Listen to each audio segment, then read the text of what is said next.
This is a bit of a scary story. You panto crowd, I love you. My parents used to tell me this story in the hopes that I would learn the moral of it and be a better person, but I didn't. I just like telling it to creep people out, so bear with me. It's called Which Darby's Dog. This story is a warning. Every one of you at some point in your life will hear the phrase, "Don't judge a book by its cover." And it makes sense.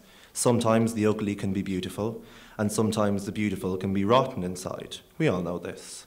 But sometimes, rarely, what you see is exactly what you get. And such was the case with Witch Darby. Witch Darby was very tall and very lean and very pale, and had long, scraggly black hair and long fingered hands. Strangler's hands, as my dad would say, hands made for sinful work. The worst thing about him, though, were his eyes and his voice. He had doll eyes, shark eyes, black eyes that looked at you and through you like they were weighing you and pricing your clothes and pointing out that you were a cockroach and should get out of his way very quickly. And his voice made broken glass seem soft and made ice seem warm. And he had a wife who was much the same as him, you know, like, and all that. And he had a brood of 7 monstrous little children. But, no, children are lovely. Some children are not. I've been teaching, I know. And on top of this brood of horrible children, he had 7 horrible mangy cats. And they all lived in this small village. And everyone in the village was terrified of Witch Darby and Witch Darby's wife and Witch Darby's 7 children and Witch Darby's 7 children, 7 cats. Because you couldn't say anything to them. Sometimes, like the children would run around, they would set fires, they would steal things, and the cats would get everywhere and attack other animals, and there was nothing that could be done, because if you said anything, then Witch Darby would show up at your door, and he was the kind of man that you did not want to mess with. But one day, one of the farmers heard yelping coming from outside his house, so he ran outside, and his sheepdog, Mabel the sheepdog, was having, the children were throwing stones at it. And this is a horrible thing to do to any animal. And without thinking, he started shouting at the kids and chased them. And the kids ran off, except for one who was a little bit too slow. And without thinking, the farmer gave him a clip across the ear, which is another phrase of my dad's.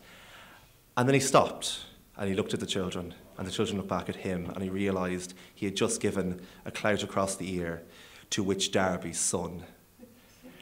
And he went very cold. And the kid just looked at him with an evil smile on his face, and then ran home and immediately told his father. Now Witch Darby was enraged. One did not do this to a child of Witch Darby's. So he thought, well, I have to make an example of him. I have to show the village what happens if someone goes near one of my kids. My kids should do whatever they want. They're witches' kids. Clearly, it's fine. So he went to the room where he kept all his magical apparatus, and he found his book. It's a big, giant book, bound in human skin, obviously, and full of, you get these in Tesco, and full of the worst spells known to man. And he flicked through the first chapter, and the spells were fairly horrible. He said, that's not good enough. Flicked some more, found really bad spells. Not good enough. He needed to make this count. He needed to make an example. So he flicked to the very back, where the spells were written in languages not meant for human tongues. And he found one, and he looked at it, and he's like, that's perfect. That's bad. Even for a witch, this is a bad spell. So he went, and it took several weeks to prepare, and in those weeks the farmer got no sleep because he knew at some point he would have to have some kind of altercation with Witch Darby. And all this time Witch Darby was preparing. He's putting in different ingredients and all this kind of, and finally the spell was finished. And he cast it. And that night, Witch Darby woke up, and there was a thing in his room beside him. I would say it were a dog. It looked like a dog. It had the same shape, smelt the same, occupied the same amount of space, but this was not a dog. And it looked at him with glowing green eyes, and he looked back at it, and he could feel its cold breath in his face, and he leaned in and said, "The farmer," and the not a dog disappeared.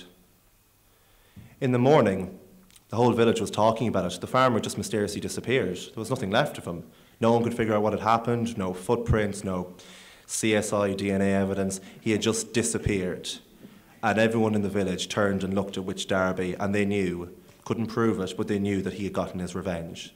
And Witch Darby was pleased, until that night when he woke up, and the knotted dog was sitting there looking at him. And this was confusing. And Witch Darby said, no, you've had your, we're done, the deal is over. And he tried some spells of banishing, and he tried some potions, and the knotted dog just sat there, looking at him, with glowing green eyes. And it started getting close to dawn, and the knotted dog started whining, sort of like a dog, but not really. And Witch Darby knew he had to give it a name, so he said, the farmer's wife. And the knotted dog disappeared. And in the morning, the village was talking about it again. The farmer's wife had just disappeared. Maybe she just left or something. No sign of her. Completely gone. And that night, again, the knotted dog showed up. And Witch Darby tried every single spell he could possibly think of, but nothing would get rid of this thing that was sitting in the room.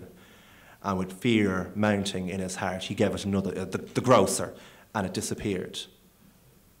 And this continued for months. Every night, this knotted dog would show up, and it would stare at him with those green glowing eyes and breathe its cold breath in his face. And he would have to give it a name, because when it got close to dawn, the dog would start to whine, and he would know that if he didn't give a name, it would be his life and his heart and his soul. But there were only so many people living in the village, and with all these disappearances, people started to leave. And soon, Witch Darby started running out of names. So the next night, the knotted dog shows up, it looks at him, it breathes, and he says, my youngest daughter. And the knotted dog disappears. And in the morning, his youngest daughter is gone, and he's incredibly upset. And the wife, he can't tell her. But what is he supposed to do? And this continues. 7 nights, 7 children. And then finally, the knotted dog is sitting there again one more night, and he can't think of anything to say. So in desperation, he says, my wife. And the thing disappears. And he hears the most awful crunch beside him, single noise and then silence. And in the morning, bedsheets aren't disturbed, no blood, no nothing, but he knows what has happened. And then finally, in this empty village, Witch Darby sits and he waits. And at dusk, the knotted dog appears, and it looks at him, and it wags its tail just a little bit, and its green eyes glow, and he has no names left to give it. He just sits there, and the two of them stare at each other, and it eventually gets towards dawn. And in the morning, the knotted dog and Witch Darby are gone. Now, these kind of stories always have a moral, and the moral of this story is, you can't dine with the devil without becoming the meal. Thank you.